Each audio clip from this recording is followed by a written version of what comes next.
नमस्कार, देवभूमि के दंगल में आप सभी का स्वागत है। मैं हूं आपके साथ यशी शुक्ला और देवभूमि के दंगल में आज हम बात करेंगे महिलाओं का साथ जीत का प्रयास।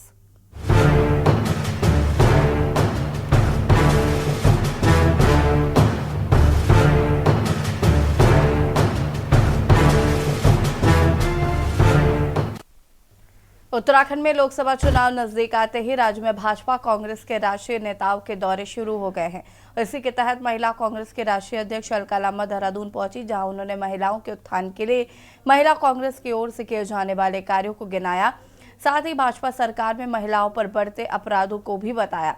अलका लांबा ने कहा कि बीजेपी सरकार के राज में महिलाओं के प्रति अपराध बढ़ रहा है और इन अपराधों में भाजपा के नेता भी शामिल हैं, जिन्हें सत्ता का संरक्षण मिल रहा है। उन्होंने पोस्टर जारी करते हुए बताया कि कुलदीप सिंह सेंगर, सांसद ब्रजभूषण सिंह, चिन्मयानंद जैसे तमाम भाजपा नेता महिलाओं के उत्पीड़न में शामिल हैं, जिन पर कोई कार्रवाई नहीं हो रही है। उनका कहना है कि कांग्रेस बढ़ते महिला अपराधों, महंगाई जैसे तमाम मुद्दों को लेकर जनता के बीच में जाकर भाजपा की असलियत जनता के सामने बताएंगी। हालांकि भाजपा का कहना है कि कांग्रेस के ये कार्यक्रम चुनावी हैं, इससे न उनको कोई फर्क पड़ता है और न ही जनता में इसका कोई असर है। वहीं कांग्रेस की महिला राष्ट्रीय अध्यक्ष अलका लांबा के उत्तराखंड दौरे के बाद भाजपा के भी तमाम राष्ट्रीय नेताओं के उत्तराखंड दौरे प्रस्तावित है, जिसके तहत भाजपा राष्ट्रीय अध्यक्ष जेपी नड्डा 28 फरवरी को उत्तराखंड दौरे पर रहेंगे। इसके बाद राज्य में केंद्रीय मंत्री अमित शाह, राजनाथ सिंह समेत अन्य मंत्रियों और राष्ट्रीय नेताओं के भी दौरे प्रस्तावित है। क्या कांग्रेस की ओर से उठाए जा रहे तमाम मुद्दे भाजपा के जीत के रथ को रोकने में कामयाब होंगे?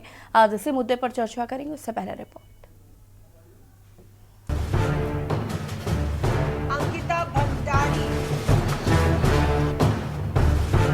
चुनाव नजदीक आते ही उत्तराखंड में राष्ट्रीय नेताओं के दौरे और जुबानी जंग तेज हो गई है। इसी कड़ी में महिला कांग्रेस की राष्ट्रीय अध्यक्ष अलका लांबा देहरादून पहुंची, जहां उन्होंने प्रेस कॉन्फ्रेंस कर भाजपा के राज में महिलाओं पर बढ़ते अपराध को लेकर केंद्र और राज्य सरकार की घेराबंदी की। अलका लांबा ने कहा कि बीजेपी सरकार के राज में महिलाओं के प्रति अपराध बढ़ रहा है। इन अपराधों में भाजपा के भी नेता शामिल हैं, जिन्हें सत्ता का संरक्षण मिल रहा है।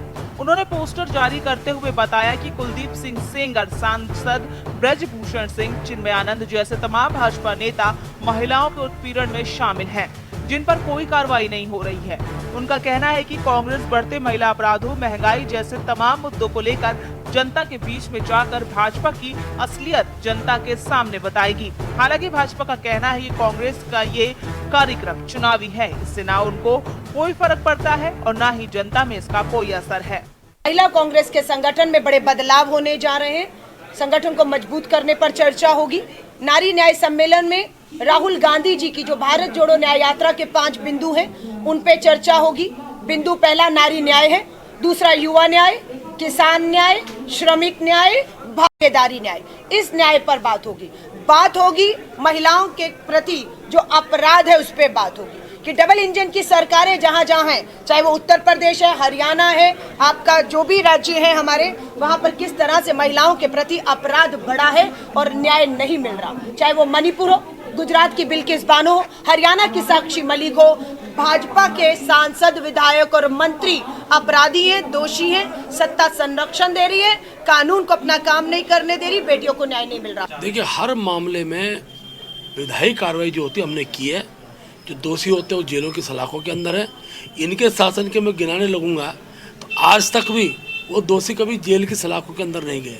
इसलिए दूसरे को उपदेश देना आसान होता है, अपने गरबा में झांक कर देखें। वहीं कांग्रेस की महिला राष्ट्रीय अध्यक्ष अलका लांबा के उत्तराखंड दौरे के बाद भाजपा के भी तमाम राष्ट्रीय नेताओं के उत्तराखंड दौरे प्रस्तावित है, जिसके तहत भाजपा राष्ट्रीय अध्यक्ष जेपी नड्डा 28 फरवरी को उत्तराखंड दौरे पर रहेंगे। इस दौरान वह पार्टी पदाधिकारियों के साथ बैठक करने के साथ ही बूथ स्तर तक संगठन को मजबूत करने और आगामी कार्यक्रम निर्धारित करने पर चर्चा करेंगे। जानकारी के मुताबिक जेपी नड्डा के बाद राज्य में केंद्रीय मंत्री अमित शाह, राजनाथ सिंह समेत अन्य मंत्रियों और राष्ट्रीय नेताओं के भी दौरे प्रस्तावित हैं। तमाम राष्ट्रीय नेताओं की ओर से सभा को संबोधित करते हुए भाजपा के पक्ष में माहौल बनाया जाएगा। हालांकि कांग्रेस भाजपा नेताओं के इस दौरे पर तंज कस रही है, लेकिन भाजपा पूरी तरह से जीत के लिए आश्वस्त है। भारतीय जनता पार्टी लोकसभा चुनाव की दृष्टि से कई कार्यक्रम तय हुए हैं और उसमें हमारे बूथ अध्यक्ष और बूथ अध्यक्ष से ऊपर के सभी पदाधिकारियों के ऐसा कुमाऊं क्लस्टर का एक सम्मेलन प्रस्तावित है, जिसमें पार्टी के राष्ट्रीय अध्यक्ष आदरणीय जेपी नड्डा जी रहेंगे। ऐसा हमारे 2 क्लस्टर बने हैं, एक अल्मोड़ा लोकसभा नैनीताल लोकसभा का एक है कुमाऊं क्लस्टर, पौड़ी टिहरी हरिद्वार इन 3 लोकसभाओं का एक क्लस्टर गढ़वाल क्लस्टर है। उनका राष्ट्रीय अध्यक्ष हो, हमारे राष्ट्रीय अध्यक्ष हो, हमारी महिला अध्यक्ष, उनकी महिला अध्यक्ष, अपने अपने जो उनके राजनीतिक रीजन से उसके लिए आएंगे भी, और ये आना भी चाहिए। लेकिन एक फ़र्क है, हमारे यहाँ राष्ट्रीय अध्यक्ष जी जब चलते हैं तो राहुल गांधी जी जो सर्वमान्य हैं वो पीछे चलते हैं, लेकिन वहाँ देखने को मिलता है कि अडवाणी जी हाथ जोड़ रहे हैं, प्रधानमंत्री जी उनके हाथ जोड़ने का उत्तर नहीं देते हैं। वहाँ ये देखा जा रहा है कि वो प्रधानमंत्री को अगर माला पहनाई जा रही बड़ी, हमारे यहाँ तो सब घुसते हैं, वहाँ राजनाथ सिंह जी को और नड्डा साहब को झटका दे के बाहर फेंका जा रहा है। कुल मिलाकर लोकसभा चुनाव के लिए समय बेहद कम है। यही वजह है कि राज्य में राजनीतिक दौरे और जुबानी जंग तेज हो गई है। वहीं नजदीक आते ही राजनीतिक दलों की तमाम वर्गों को साधने की कोशिशें भी तेज कर दी गई हैं। कांग्रेस जहां महिलाओं और युवाओं के साथ ही तमाम मुद्दों को लेकर जनता के बीच में जाएगी, तो वहीं भाजपा राम मंदिर, यूसीसी और विकास के दम पर 400 से ज्यादा सीटें जीतकर भाजपा हैट्रिक मारने का दावा कर रही है। वहीं अब देखना होगा कि 24 का दंगल किसको जीत का स्वाद चखाता है और किसको हार का सामना कराता है। उत्तराखंड डेस्क रिपोर्ट, के न्यूज़ इंडिया।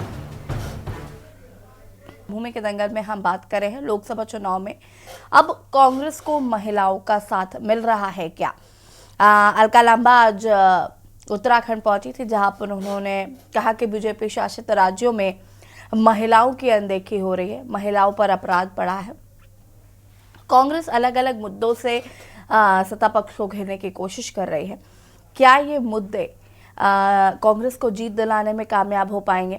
आज हम इसी पर चर्चा कर रहे हैं। मेहमान हमारे साथ जुड़ चुके हैं, उनसे आपका परिचय करा देते हैं। हनी पाठक जी, बीजेपी के प्रदेश प्रवक्ता, लखपत बुटोला जी, प्रदेश प्रवक्ता कांग्रेस, हमारे साथ जुड़ चुके हैं। अनिल थपलियाल जी, केंद्रीय प्रवक्ता यूकेडी, हमारे साथ जुड़ चुके हैं, और सुभाष झा जी, वरिष्ठ पत्रकार, हमारे साथ जुड़ चुके हैं। आप सभी का बहुत बहुत स्वागत है। सबसे पहले शुरुआत करेंगे लखपत बुटोला जी आपके साथ ही। अलका लांबा आज उत्तराखंड पहुंची और यहाँ पर उन्होंने कहा कि बीजेपी शासित राज्यों में महिलाओं का उत्पीड़न हो रहा है। एक बाकायदे पोस्टर उनके द्वारा दिखाया गया, जिसमें अलग अलग लोगों के चेहरे थे, और उन्होंने कहा कि महिलाओं के सम्मान के साथ खिलवाड़ किया जा रहा है। तो देश की आधी आबादी को साधने की कोशिश भी कांग्रेस कर रही है, और कांग्रेस अलग अलग मुद्दों को उठा रही है। क्या कहना चाहते हैं सबसे पहले तो इस पर? मैं एक चीज रखता हूँ कि देखिए, ये राजनीति और वोट साधने की बात नहीं है। देखो, महिलाओं का सम्मान संविधान में भी और समाज में भी होना चाहिए। जहां तक मैं आपसे भी कहना चाहता हूँ कि आप ये हैं आज अपने एक बहुत ही देश के बहुत ही समृद्ध चैनल के पे आप एंकर की भूमिका निभा रहे हैं, तो हमारी बहनें ऐसे आके आते तो अच्छा लगता है। देश के अलग अलग बहुत विधाओं में महिलाओं ने अपनी योग्यताएं दिखा रहे हैं, आगे बढ़ रहे हैं, लेकिन जिस तरह से महिलाओं का अपमान, महिलाओं के साथ जिस तरह की घटनाएं आप पिछले उत्तराखंड के पिछले 2022, 23 और 23-24 का भी आप आंकड़ा लेके देखिए, तो उत्तराखंड में लगातार महिलाओं के अपराध में बढ़ोतरी हुई है। और आप देखोगे इस बढ़ोतरी में जहां तक जो उन लोगों की सम्मिलितता पाई गई, वो कहीं ना कहीं भाजपा या भाजपा की विचारधारा से कनेक्ट रहे हैं। और इसको पार्टी ने कहा, हम ऐसा नहीं कि ये केवल चुनावी मुद्दा, ये बहुत अहम सामाजिक मुद्दा है, और ये मुद्दा केवल राजनीति से जोड़ के नहीं देखा जा सकता। इस मुद्दे को ये राष्ट्र के, देश के सम्मान की बात है, और हमारे उन माताओं बहनों के लिए भी है जो आगे बढ़ना चाहती है, जो समाज में एक मौका देती है और समता का और समानता का अधिकार देती है। लेकिन वास्तव ग्राउंड पे ये हो रहा नहीं हो रहा, ये देखने वाली बात है। और हम देख रहे हैं जहां तक 2014 से लेकर 2023 के बीच जो लगातार देश के अंदर हो, जहां भाजपा शासित राज्य हूँ, मैं विशेषकर देवभूमि उत्तराखंड की भी बात कर रहा हूँ, चाहे वो भाजपा के ऑफिस से लेकर, चाहे भाजपा के कार्यालय से लेकर, चाहे भाजपा के विधायक से लेकर, चाहे मंत्री से लेकर, बहुत सारे लोगों पे आरोप लगे हैं, लेकिन उनकी छानबीन नहीं हुई। चाहे अंकिता के मामले से लेकर उनके माँ बापों ने तो सुसाइड तक की बात कह दी है। ये जो अपराध महिलाओं के प्रति बढ़ा है, वो समाज के लिए अच्छा नहीं, घृणित समाज की एक मनोवृत्ति दिखाता है। मुझे लगता है कि भाजपा एक अच्छी सोच के साथ इस पे काम करेगी। इसको राजनीतिक मुद्दे से ज्यादा अहम सामाजिक और हम लोगों की, हमारी माताओं बहनों से जुड़ा हुआ ठीक एक है, अहम मुद्दा है। लखपत जी वापस आते हैं, इस पर विस्तार से चर्चा करेंगे। जरा सबका पहले रिएक्शन ले लेते हैं, उसके बाद बातचीत करेंगे। हमें हनी पाठक जी का रुख करना चाहेंगे। हनी जी, महिला सुरक्षा को लेकर एक बड़ा मुद्दा कांग्रेस इसे बना रही है। हालांकि लखपत जी ने अभी कहा कि यह राजनीति का विषय नहीं है, ये महिलाओं के सम्मान सुरक्षा की बात है, इस पर राजनीति नहीं होनी चाहिए। लेकिन देश की आधी आबादी को साधने की कोशिश बिल्कुल है, क्योंकि जिस तरीके से लोकसभा चुनाव है, और मुझे लगता है हर राजनीतिक पार्टियां अपना अपना जो भी उनके एजेंडे हैं वो उस पर अपना अपना काम कर रही हैं। तो ऐसी कड़ी में कांग्रेस भी इस पर काम कर रही है, और अलका लांबा जी काफ़ी सक्रिय हैं। अभी यूपी में उन्होंने प्रेस कॉन्फ्रेंस की थी, अब यूके में कर रही हैं। क्या कहना चाहते हैं? देखिए, ऐसा ही है जी, कितने दिन पहले इन्होंने प्रेस कॉन्फ्रेंस करने के बारे में सोचा। चलिए, नींद से जागी मिसेस अलका लांबा, उनको होश तो आया कि वो कांग्रेस की राष्ट्रीय महिला अध्यक्ष है, उनको अपनी ही महिलाओं से मिलना चाहिए। तो वो शायद अपनी ही महिलाओं से मिलने आई है, क्योंकि इस तरह का कोई मुद्दा तो है नहीं। हाँ, अगर इनको इतना ज्यादा दर्द था, लड़ सकती है, क्योंकि इनका तो नारा रहा है लड़की हूँ, लड़ सकती हूँ। लेकिन अब किसी और जहाँ पे गठबंधन की बात आए, अपने राज्यों की बात आए, तो चुप रह सकती हूँ। तो ये संदेश खाली तो शायद इन लोगों को किसी को नजर नहीं आ रहा होगा। धारीवाल जी का वो बयान याद नहीं आ रहा होगा, पुरुषों का प्रदेश बलात्कार तो होंगे ही होंगे। इस तरीके की चीजें ये शायद भूल जाते हैं और उनका पुतला दहन करना भूल जाते हैं। मैं एक सवाल यशी जी पूरे अपने पैनलिस्ट से पूछना चाहती हूँ, क्या बेटी बेटी में फर्क करना चाहिए? राज्य को देख के आकलन लगाना चाहिए कि यहाँ पर बेटी के साथ अन्याय हुआ है तो हमें यहाँ खड़े होना है, और यहाँ भी हुआ है तो हमें यहाँ खड़े नहीं होना है, क्योंकि हमें वहां पर वोट की राजनीति करना है। बेटी बेटी में फर्क क्यों? इस चीज का जवाब मुझे मिसेस अलका लांबा दे। आपके प्रतिष्ठित चैनल पर मैं उनसे एकदम रूबरू होकर ये सवाल पूछना चाहती हूँ, एक प्रेस कॉन्फ्रेंस इस पर भी करें कि बेटी बेटी में कांग्रेस की पार्टी के लोग ये इस तरीके से खिलवाड़ क्यों करते हैं, फर्क क्यों करते हैं। दूसरी बात का मैं इनको बुटोला भाई साहब को जवाब देती हूँ, मेरे वरिष्ठ हैं, आदरणीय है, इनकी बातों को जो इन्होंने बातें कही राजनीति से हट कर कही, लेकिन अच्छी कही, लेकिन ये अपने कांग्रेस के प्रदेश अध्यक्ष को, अलका लांबा जी को, इन सबको शायद नहीं सिखा पाए। और कांग्रेस की तो आदत है, जो अपने वरिष्ठ लोग होते हैं उनको उनकी काट कैसे करनी है वो उनको बहुत अच्छे से आता है। तो मैं इनको एक जवाब देना चाहती हूँ, महिलाओं को देखते हुए कोई भी फैसला लेना। जरा मुझे ये बताइए, मातृ शक्ति बंधन बिल कौन लेकर आया? यूसीसी में महिलाओं को इतना ज्यादा देने का ये एक, जिससे कहते हैं कि यूसीसी में महिलाओं को एक तोहफा दिया गया है, वो कौन दिया है? कौन सी पार्टी ने दिया है? वो भारतीय जनता पार्टी ने दिया है। बेटी बचाओ बेटी पढ़ाओ योजना किसने लागू करी? भारतीय जनता पार्टी ने लागू करी। देश में पहली बार लाल किले से अगर कोई भाषण महिलाओं को लेकर दिया गया था तो वो हमारे यशस्वी प्रधानमंत्री श्री नरेंद्र मोदी जी ने दिया था, शौचालय का निर्माण को लेकर। इसलिए दिया था क्योंकि उसको इज्जत घर के रूप में देखा जाना चाहिए। तो ये महिलाओं के हित में, पुरुषों के हित में नहीं है इज्जत घर। अगर शौचालय को शौचालय की दृष्टि से सिर्फ देखा जाए तो वाकई में वो शौचालय है, लेकिन अगर उसको इज्जत घर की दृष्टि से देखा जाए तो महिलाओं के लिए एक इज्जत का घर है।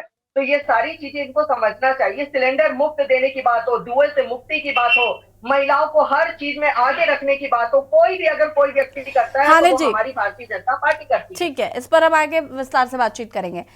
रुक जाइएगा लखपत जी प्लीज। अनिल थापले आज हमारे साथ जुड़े हुए। अनिल जी, क्या कुछ कहना चाहते हैं? देश की आधी आबादी को लुभाने का प्रयास शुरू हो गया है, क्योंकि महिलाएं आजकल मुझे लग रहा है कि देश की लगभग राजनीति तय कर रही हैं कि सत्ता पर कौन विराजेगा और कौन नहीं। और इस वक्त महिलाएं मुझे लगता है कि काफ़ी ज़्यादा अपने खुले विचारों के साथ या हर एक एजेंडे के साथ वो भी वोट कर रही हैं। क्या कहना चाहते हैं इस पर? तो स्वाभाविक है कि लोकतंत्र का पर्व है और लोकतंत्र के पर्व में बड़े राष्ट्रीय नेताओं का अब रहा सवाल, जहां तक उत्तराखंड की बात रही तो दोनों राष्ट्रीय दल अपने अपनी बात को रख रहे हैं, चाहे उसमें अलका लांबा जी राष्ट्रीय अध्यक्ष हों, चाहे उनके राहुल गांधी जी हों, चाहे कोई भी बड़ा नेता आए, एक दिन आने से कोई फर्क नहीं पड़ता है, क्योंकि क्षेत्र में वर्तमान सरकार का जो कार्यकाल रहा है वो भी नकारा नहीं जा सकता है। और पूर्व में जो इन्होंने कार्य किए होंगे उनको गिनाया नहीं जा सकता है।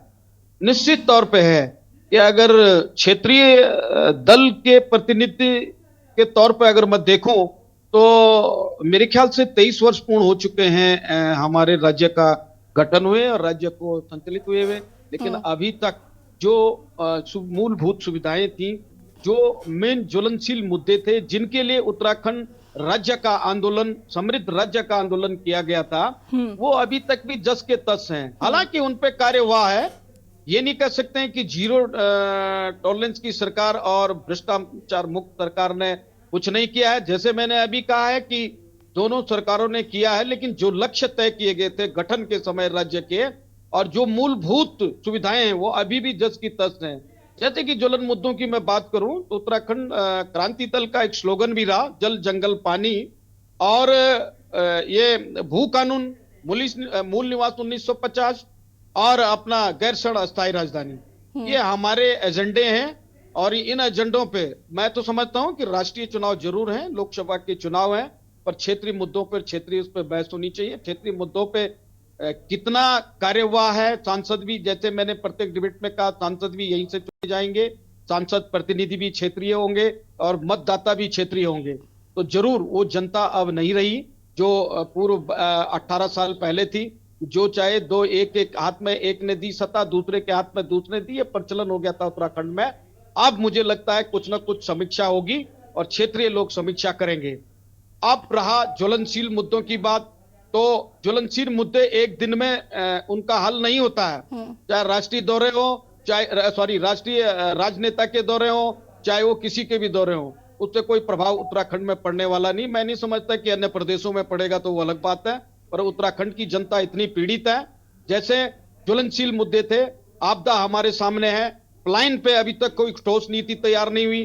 पर्यटन जो हमारा तीर्थ स्थल है उत्तराखंड, 5 धाम यहाँ है, उस पर कोई ठोस नीति तैयार नहीं हुई है, किसी भी सरकार के द्वारा हो, चाहे वो पूर्व सरकार रही हो, वर्तमान सरकार रही हो। ये जरूर है, माननीय प्रधानमंत्री जी ने 4 धामों में से 2 धामों को खूब अच्छी तरह चमकाया है, क्योंकि वहां से उनको रिद्धि सिद्धि, और उनको पता भी है कि अब इसके बाद तो पहले भी वही थे, और अब भी मेरे ख्याल जब शायद अब उनका कार्यकाल निश्चित तौर है, हमारी तो अग्रिम वापस आएंगे अनंत हपलियाल जी, वापस आते हैं आपके पास। सुभाष झा जी हमारे साथ जुड़े हुए वरिष्ठ पत्रकार है। सुभाष जी, कैसे देख रहे हैं देश की आधी आबादी को साधने की कोशिश, चाहे कोई भी राजनीतिक दल हो, सभी करना चाहते हैं, क्योंकि अब मुझे लगता है कि महिलाओं का वोट एक्चुअल बहुत ज्यादा इंपॉर्टेंट सिर्फ इसलिए भी हो गया क्योंकि अब महिलाएं बढ़ चढ़कर इस लोकतंत्र के महापर्व में अपनी भागीदारी निभा रही हैं।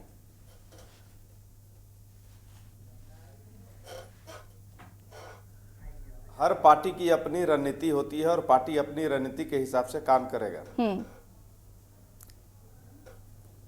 हमारी आवाज जा रही है क्या? जी जी जी, हेलो जी जी, कंटिन्यू करिए प्लीज। तो उस हिसाब से कांग्रेस को भी हक है अपनी राजनीति करने का, और उस हिसाब से भाजपा को भी हक है अपनी राजनीति करने का।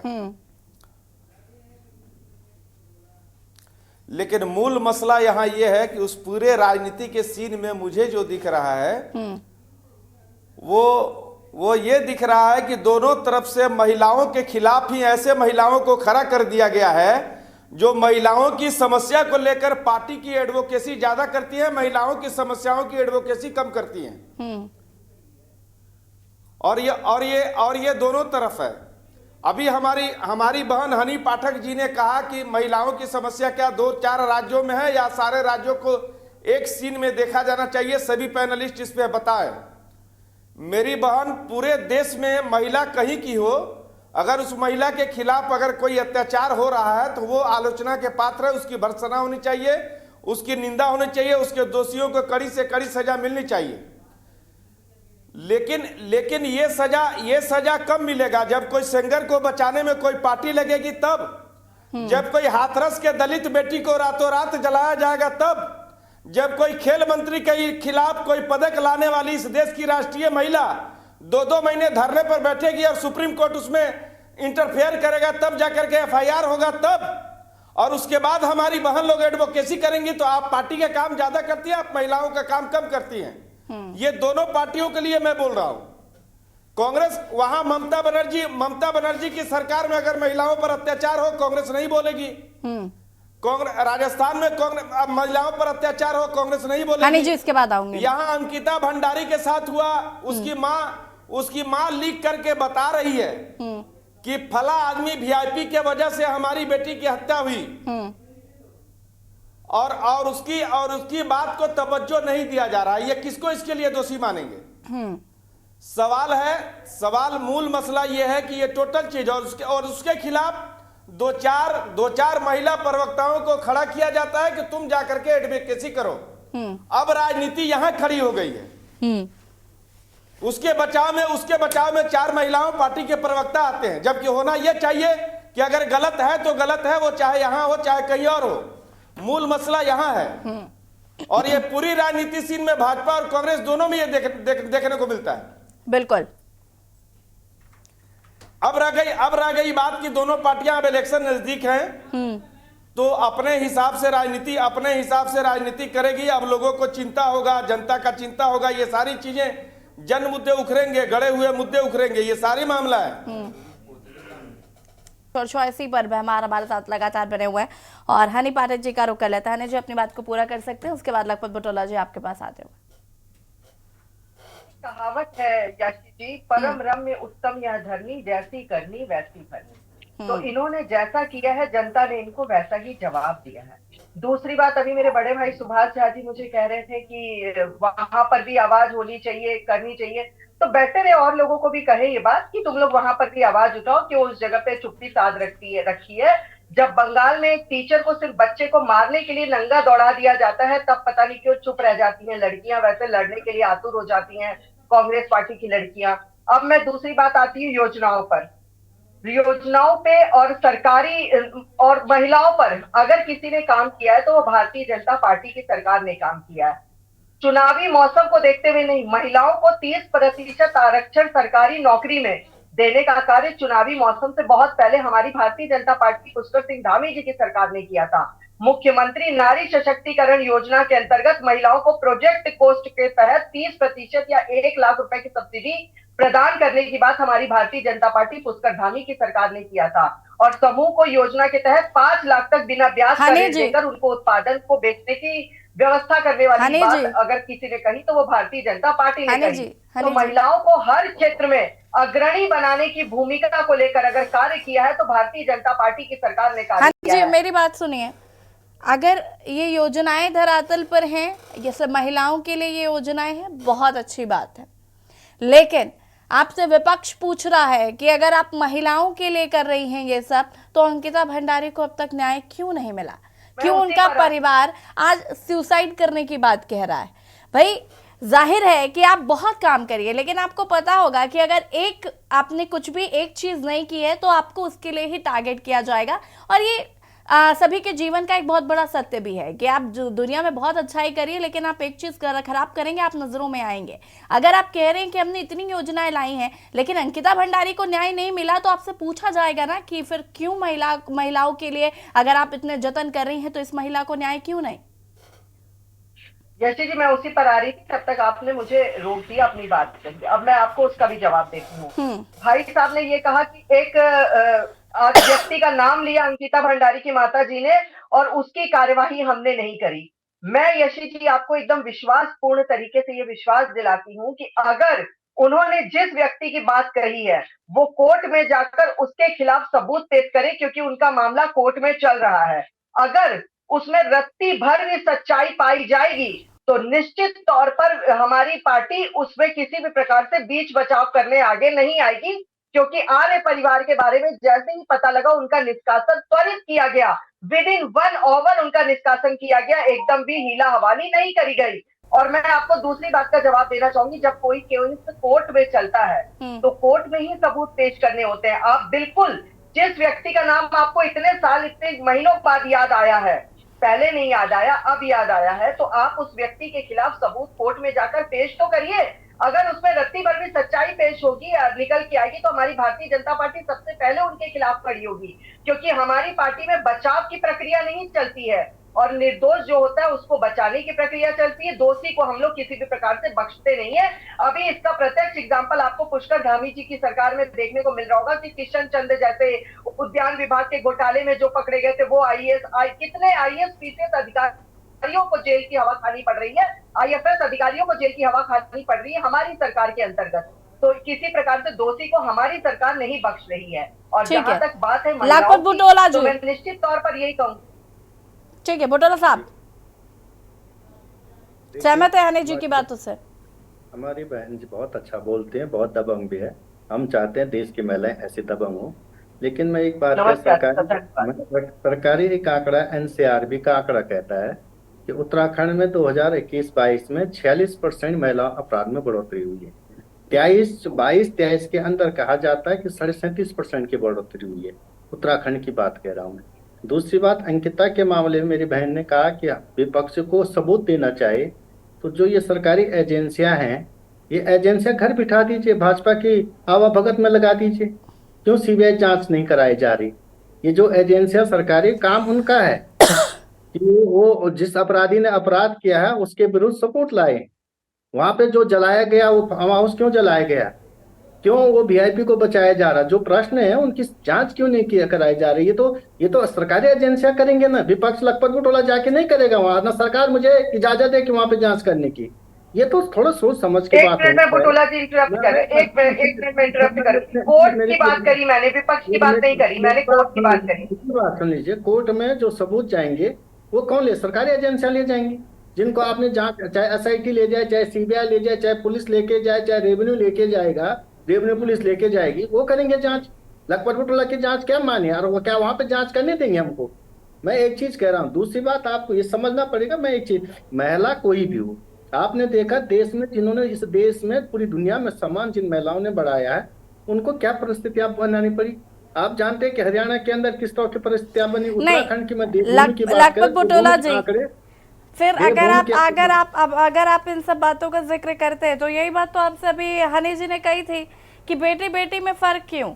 फिर आप पश्चिम बंगाल की महिलाओं के ऊपर हो रहे अत्याचार का जिक्र क्यों नहीं करते? इससे पहले राजस्थान में जब आपकी सरकार थी उस वक्त भी न जाने कितना महिलाओं के साथ बहुत सारे केसेस ऐसे थे जो उस समय संज्ञान में आए थे, लेकिन उस वक्त भी राजस्थान को लेकर आप चुप थे। तो भाई आपके कांग्रेस, एक सेकेंड, कांग्रेस शासित राज्यों में महिलाओं के साथ अगर अन्याय होता है तो कोई बात नहीं, लेकिन बीजेपी शासित राज्यों के में अगर महिलाओं के साथ होता है तो आपके पास बहुत महिलाओं का अपमान हो रहा है, महिला सुरक्षा में कमी है, फलाना ढिमाका और बड़ी सारी चीजें। तो समानता क्यों नहीं? अगर आपकी कांग्रेस शासित राज्य में भी यही हो रहा है तो आपको आवाज उठानी पड़ेगी। आप मुझे कहने देंगे तो ठीक रहेगा। मैंने आपकी बातों को सुना, जैसे हमारी बहन और लोगों ने बोला। मैं ये कह रहा हूँ, कोई सरकार हो, कांग्रेस की हो, बीजेपी की हो, चाहे किसी भी की सरकार हो, कोई भी कहीं भी अन्याय होता, महिलाओं के साथ हो, बच्चों के साथ हो, किसी के साथ हो, बर्दाश्त नहीं किया जा सकता। आपने जहां तक राजस्थान की बात कही, कई बार होता है, अपराध हो जाता है, लेकिन उस पर सरकारें कितनी तेजी से उस पर कार्य करती है, कितनी तेजी से अपराधियों को पकड़ती है, कितनी जल्दी उनको जेल की सजा देती है, ये बहुत महत्वपूर्ण होता है। सरकार कितनी एक्टिव है, उसकी मनोवृत्ति क्या है और किस व्यक्ति से। यहाँ तो स्थितियां अलग है, आपको समझना पड़ेगा। आशीष जी की यहाँ तो भाजपा के लोग ही संलिप्त होते हैं। अब एक विधायक थे भाजपा के, 5 साल तक एक महिला अपने 2 साल के बच्चे को घुमाती रही कि इसका डीएनए करा दो, डीएनए करा दो। वो 5 साल विधायक रहे, लेकिन उसकी रिपोर्ट तक दर्ज नहीं हुई है और 5 साल विधायक रहा। ये हमारी बहन कह सकते हैं। भाजपा के प्रदेश कार्यालय पे आरोप लगे, एक बड़े संगठन के व्यक्ति पे लगे, एक महिला ने लगाए, लेकिन उस महिला को बाद में चुप कराया गया। बात यह है कि किस पार्टी से जुड़े हुए, क्यों सरकार उनको बचा रही, क्यों सहदे। बात उसकी है, बात आप उस पर मत कीजिए कि अपराध पश्चिम बंगाल में हो रहा, क्यों जेल नहीं जाना चाहिए, कौन बचा रहा उनको। देश में बड़ी सरकार भी है, छोटी सरकार भी है। यदि छोटी सरकारें विफल होती, बड़ी सरकार का कार्य जिम्मेदारी है कि उन लोगों को सजा दे। मैं ये जरूर कह सकता हूं आपसे, सुन लीजिए, सुन मुझे थोड़ी बात पूरी 30 सेकंड दीजिए मुझे। मैं ये कह रहा हूं कि सरकार की नियत पे, महत्वपूर्ण सवाल सरकार की नियत पे है कि सरकार क्यों सह दे रही, क्यों एक पार्टी से जुड़े व्यक्ति हैं ये सारे। ये ज्यादा महत्वपूर्ण सवाल है बहन।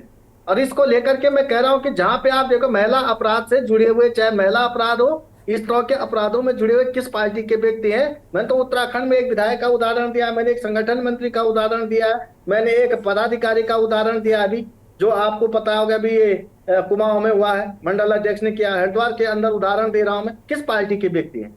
ये तो देखने वाली बात है ना, उन पर सरकारें क्या कार्रवाई करें, किस चीज पे नियत पे हम सवाल उठा रहे हैं। हम इसका जवाब हनी जी से लेंगे, लेकिन उससे पहले हेमा भंडारी जी, आम आदमी पार्टी के प्रवक्ता हमारे साथ जुड़ चुके हैं। हेमा भंडारी जी, बहुत बहुत स्वागत है आपका। हम देशी आदि आबादी की सुरक्षा को लेकर बात कर रहे हैं, जहाँ पर कांग्रेस ने इसे एक बड़ा मुद्दा बनाया है। और आज अलका लांबा जी थी, उन्होंने बीजेपी पर कई निशाना साधा कि बीजेपी शासित राज्यों में महिलाओं की सुरक्षा को लेकर कई सवाल उठाए हैं। क्या कुछ कहना चाहते हैं इस पर, क्योंकि अब आप भी गठबंधन का हिस्सा हैं?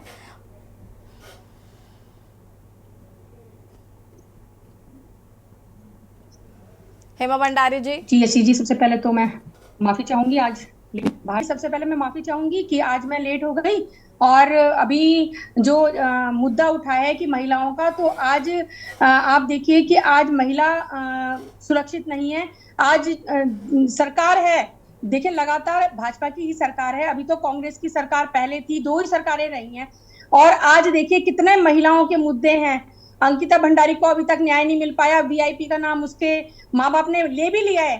तो अगर धामी जी उसमें त्वरित एक्शन लेते या उस वीआईपी के खिलाफ, तो हम कहते कि महिलाओं के विरोधी सरकार नहीं है ये। लगातार जो है देखिए 10 साल से भाजपा की ही सरकार है, और 10 साल से अगर भाजपा की सरकार है तो हम कह रहे हैं कि अब चुनाव आने वाले हैं, तो अपने कामों को लेके जनता के बीच में जाएं।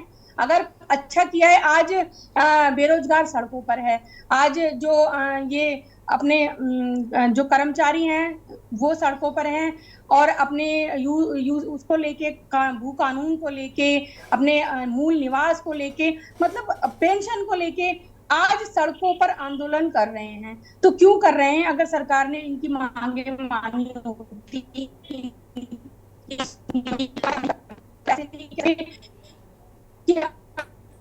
आंदोलन करने वाले हेमा भंडारी जी, आपकी आवाज के ही लोग हैं, मतलब आंदोलन करने वाले तो भाई नहीं हुई है, इसीलिए भाई उनकी सरकार नहीं सुन रही है, इसलिए वो सड़कों पर आंदोलन कर रहे हैं। और लगातार इसी तरह के मुद्दे आज जो हैं, तो ऐसा नहीं है कि भाजपा अब आके जो है ये कहें कि हम धर्म के मुद्दे को वो कर देंगे। देखिए धामी जी ने एक्शन लिया, जो काशीपुर में हुआ, बहुत त्वरित एक्शन लिया, एक्शन मोड में सरकार आई। लेकिन जहां महिलाओं की बात आती है तो वहां पर एक्शन मोड में क्यों नहीं आती सरकार? जहां पर बेरोजगारों की बात आती है तो वहां पर एक्शन मोड में क्यों नहीं आती सरकार? जहां पर रुकी हुई पेंशन को लेके आवाज आती है तो वहां पर क्यों नहीं आती?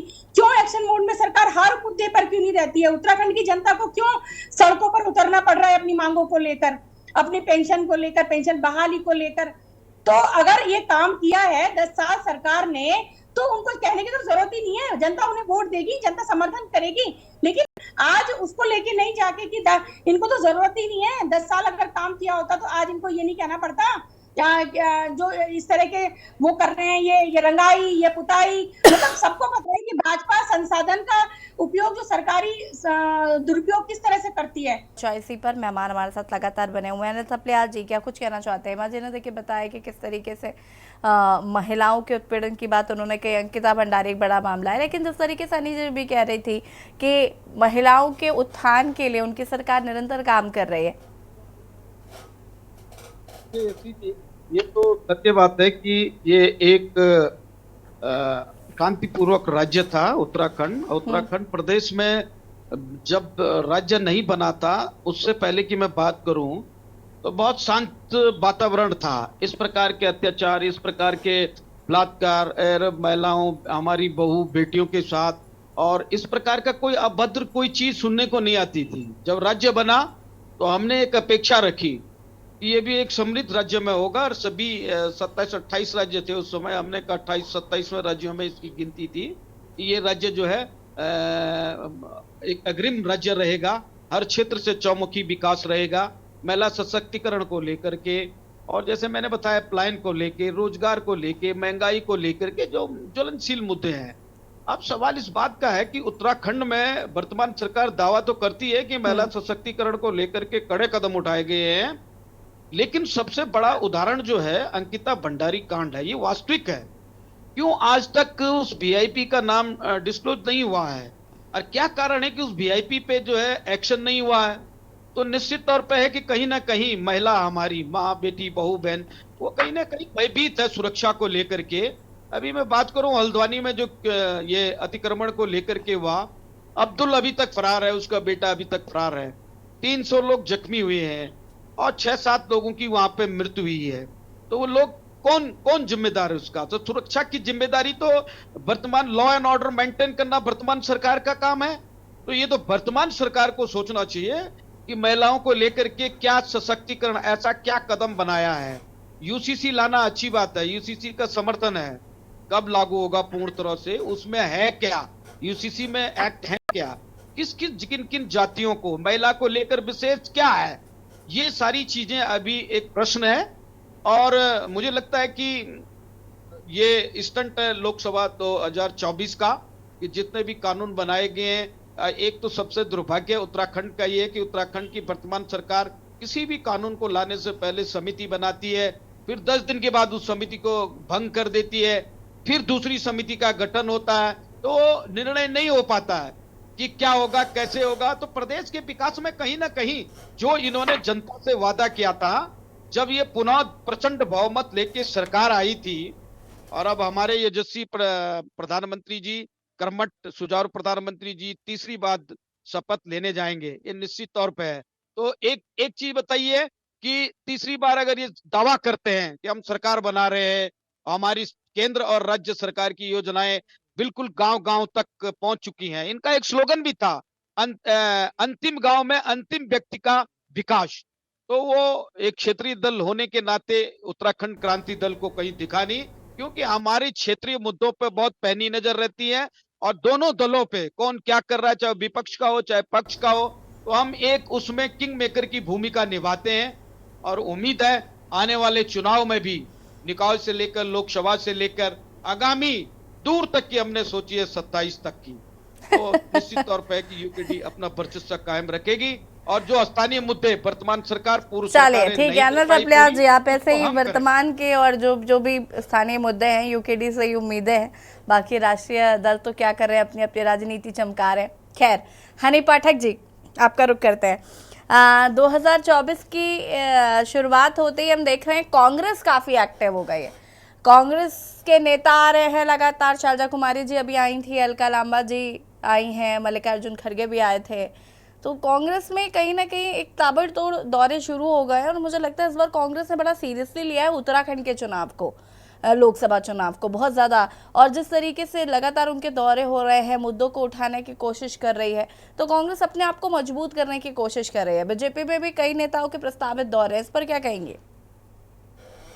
देखिए यशी जी, मैं माफी चाहूंगी, आपकी बात का जवाब मैं देती हूँ। अभी पहले मैं अपने विपक्ष की बातों का जवाब देती हूँ। बुटोला जी ने अभी कहा कि बुटोला जी चले गए हेमा जी के आते ही, उपलब्ध कराना और नहीं कोई बात नहीं, गठबंधन की पूरी वो परंपरा निभा रहे हैं। इसमें क्या आप इन्होंने बोल कर गए कि अगर कोई सबूत इकट्ठे करके पेश करना सरकार का काम है। सरकार को उनके खिलाफ कोई भी सबूत नहीं मिला। जो अशोक झा जी ने, सॉरी वरिष्ठ पत्रकार जो झा जी है, सुभाष झा जी, इन्होंने जिसका नाम लिया फला व्यक्ति का, तो मैं ये बात बताना चाहूंगी कि उस व्यक्ति के नाम की बात हम लोगों के उसमें तो आई नहीं। चलो ठीक है, हमारी सरकार है, हम नहीं बोलेंगे। तो मुझे इस बात का जवाब दीजिए, अंकिता भंडारी जी की माता जी ने अगर उस व्यक्ति का नाम लिया है, उनके खिलाफ निश्चित तौर पर कोई सबूत होगा। तो वकील उनके पास है, वकील उन्होंने ही चेंज कराने की बात करी थी और तुरंत ही मुख्यमंत्री श्री पुष्कर सिंह धामी जी ने वकील चेंज भी करवा दिया था। तो उसके साथ उन्होंने कुछ किसी का नाम नहीं। यशी जी, आपने कहीं मुझे चोरी करती या कुछ पकड़ा होगा तब आप अपने वकील को वो सबूत देंगे ना। गलत कह रही हूँ मैं, इस पॉइंट पे तो मैं सही हूँ। आपने हनी पाठक का नाम लिया तो जरूर आपको कोई हनी पाठक के खिलाफ सबूत मिला होगा। आप अपने वकील को दीजिए, कोर्ट में हनी पाठक को पेश करवाइए। दूसरी बात, अभी आम आदमी पार्टी की नेता हेमा भंडारी जी बोल रही थी कि रंगाई पुताई में लगते हैं। तू बोले तो बोले, चलनी क्या बोले, जिसके खुद 72 छेद, पूरा सरकारी पैसा अपने शीश महल में लगा दिया, पता नहीं कहां से टाइल मंगवा के लगा दी, लाखों के पर्दे लगा दी, और वो बात करती है कि रंगाई पुताई हम करते हैं। अपना पहले तो हेमा भंडारी जी डिबेट में बैठना सीख कर आइए, बीच में नहीं बोला जाता है। दूसरी बात, मैं आपको आंकड़ों की बात, एनसीआरबी के आंकड़ों की अभी बड़ी घटना मेरे को लगाई जा रही, उसके बात का जवाब दे राजस्थान की 3,45,535 केस में बढ़ोतरी हुई। अरे यार, किसके साथ बैठा देती हैं आप ये चीज? हनी पाठक जी नहीं इस तरीके का बिहेव नहीं, रुक जाइए। हनी जी प्लीज।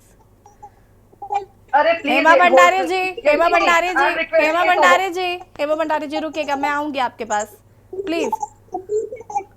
हेमा जी आपको शायद नेटवर्क नहीं मिल रहा और पता नहीं क्या बोली जा रही है, समझ नहीं आ रहा। पूरी डिबेट का सत्यानाश। हेमा जी शायद आपका नेट इशू भी है, हम वापस आते हैं। हेमा जी की आवाज को फिक्स करेगा प्लीज, उनकी आवाज यहाँ पर है। हनी पाठक जी आप कंटिन्यू करिए, मैं डिबेट लीव कर दूंगी। हनी पाठक जी प्लीज आप कंटिन्यू करिए प्लीज।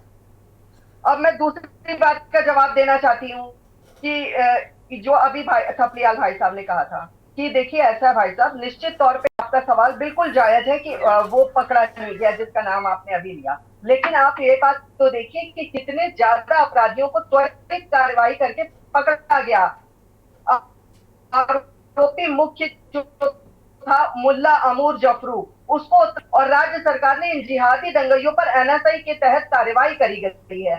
तो इस तरीके से बहुत सारे अपराधी पकड़े हैं, जिंदा कारतूस पकड़ी गई है और कि कांग्रेस ने अब आना जाना शुरू किया। अब उनको पता लगा चुनाव है। देखिए ऐसा है ना, क्या है ना कि कांग्रेस इस समय राहुल गांधी जी को लॉन्च करने की प्रक्रिया में पूरी तरीके से लगी है कि इनको लॉन्च कैसे किया जाए। तो पद यात्रा करे, पद यात्रा करने के बाद 3 राज्य छोड़ दिए, 3 राज्य हार गई कांग्रेस।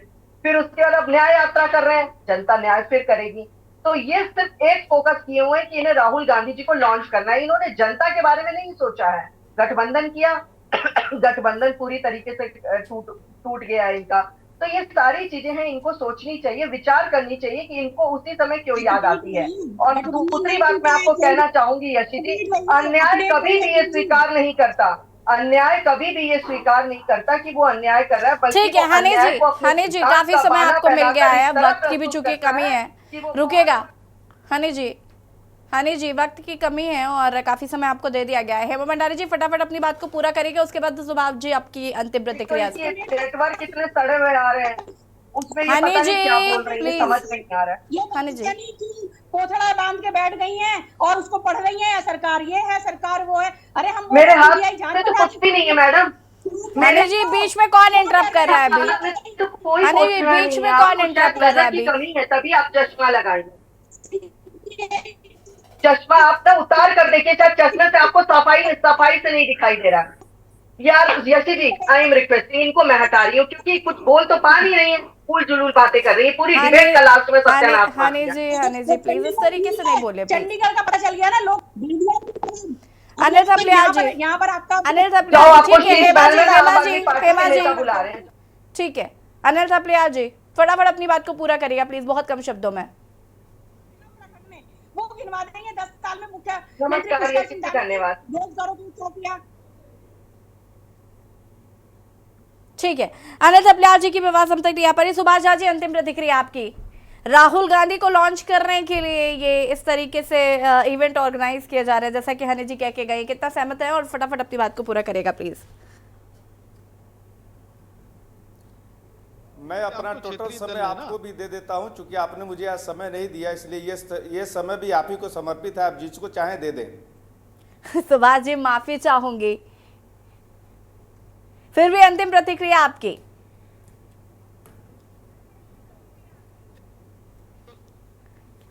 आपसी लड़ाई में प्रदेश का बेड़ा गर्क न करें, प्रदेश में सकारात्मक राजनीति रखें और मुद्दों पे बात करें।